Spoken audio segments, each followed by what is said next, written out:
Thank you, Mr. Chairman. As we start this hearing, our country is facing two very different crises. We're facing the shutdown of our country and our economy with COVID-19 and the pandemic that spread throughout the world. And we're also dealing with the anger stemming from the senseless murder of George Floyd, as well as the protests that followed, and also the violent rioting and burning down of some of our cities. Mr. Chairman, my prayers are with George Floyd and his family.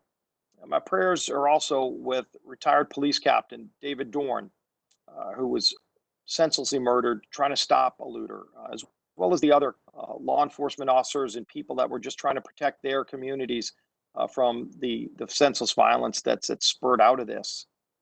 Clearly, as we confront all of these challenges, this committee should be focused on following the facts and working on solutions to these very serious problems and challenges.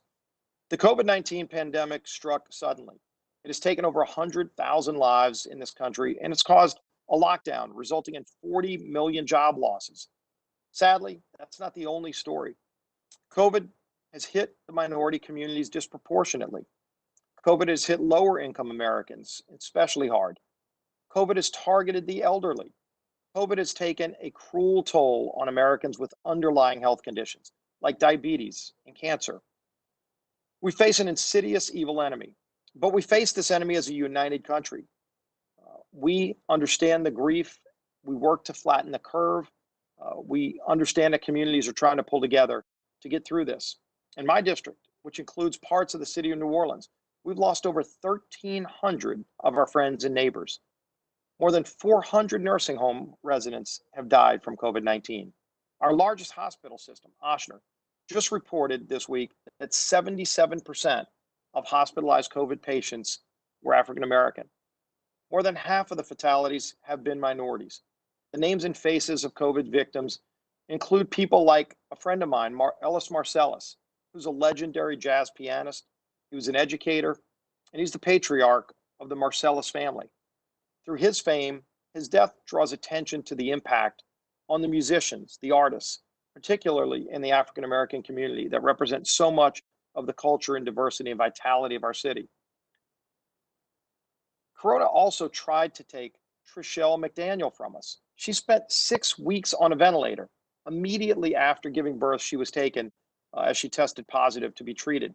When she emerged from a New Orleans hospital after 72 days, she finally was able to hold her infant son for the very first time. He was delivered when Trishelle first went into the hospital and was immediately separated for his safety. Her doctors called Trishelle a symbol of hope during a time of death and defeat. Nationally, COVID-19 deaths are nearly 2 times greater in minority communities than other communities.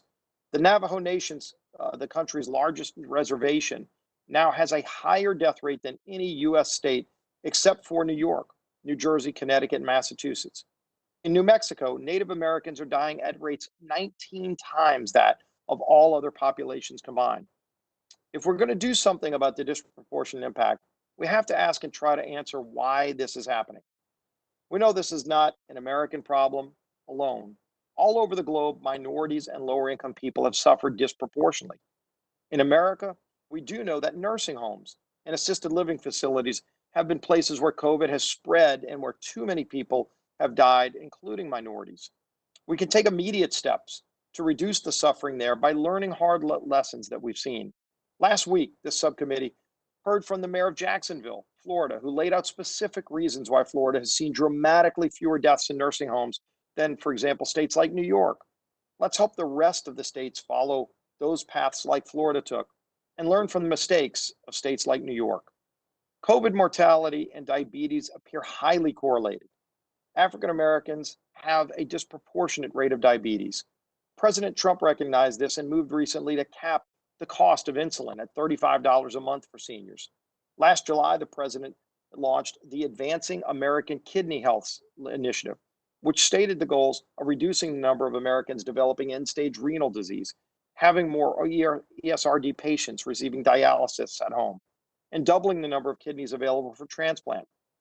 Perhaps Congress should look at what we can do to help speed up achieving some of these goals. Finally, as we discussed last week, reopening the American economy is critical.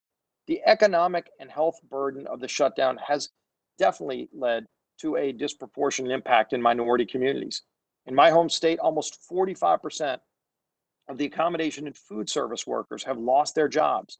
This is an industry dominated by low income and minority workers. Unemployment is closely associated with higher stress, more alcohol and drug abuse, and it leads to people delaying needed medical care.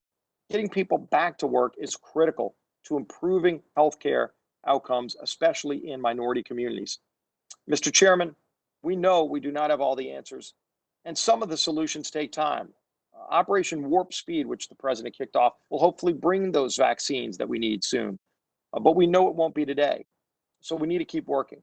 But that shouldn't distract us from doing the things we know we can do to help things on the ground and to know that this administration and Congress need to continue working together to get this done. I look forward to a good discussion today from our witnesses. I thank them for joining us. And Mr. Chairman, I yield back.